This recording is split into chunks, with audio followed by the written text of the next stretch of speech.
Wait a minute. The coffee. I've just remembered the coffee. On my journey from Dublin, I stopped at a closed garage to get a coffee from the outside dispenser and he saw me. The man filling his tires with air saw me. It was out in the middle of nowhere in the midst of the countryside at 5:15 in the morning, when the birds were singing and the cows mooing so loudly I could barely hear myself think. The smell of manure was thick but sweetened with the scent of honeysuckle waving in the light morning breeze. This stranger and I were both so far from everything but yet right in the middle of something. The mere fact that we were both so completely disconnected from life was enough for our eyes to meet and feel connected. He was tall but not as tall as I. They never are.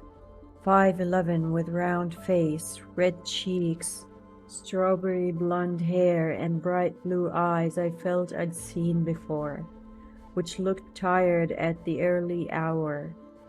He was dressed in a pair of war-looking blue denim, his blue and white check cotton shirt crumpled from his drive. His hair disheveled, his jaw unshaven, his gut expanding as his years moved on.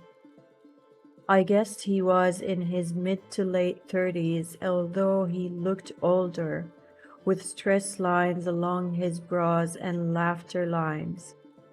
No, I could tell from the sadness emanating from him that they weren't from laughter.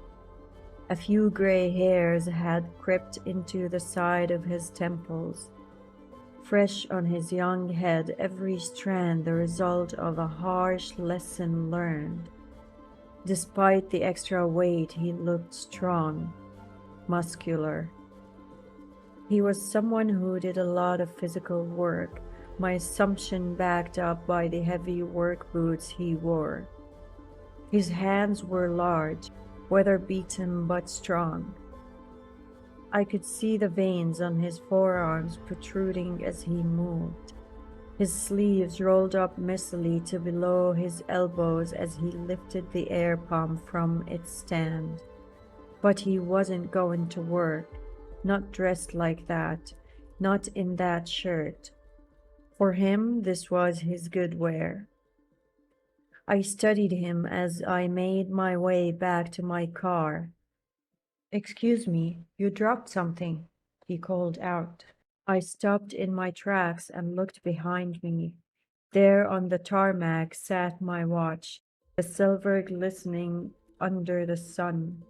"Bloody watch," I mumbled, checking to see that it wasn't damaged. "Thank you," I smiled, sliding it back onto my wrist. "No problem. Lovely day, isn't it?" A familiar voice to match the familiar eyes. I studied him for a while before answering. Some guy I'd met in a bar previously, a drunken fling, an old lover, a past colleague, client, neighbor, or school friend?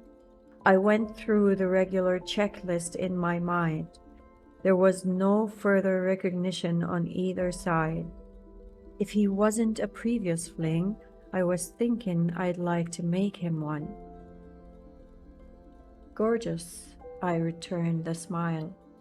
His eyebrows rose in surprise first and then fell again, his face settling in obvious pleasure as he understood the compliment.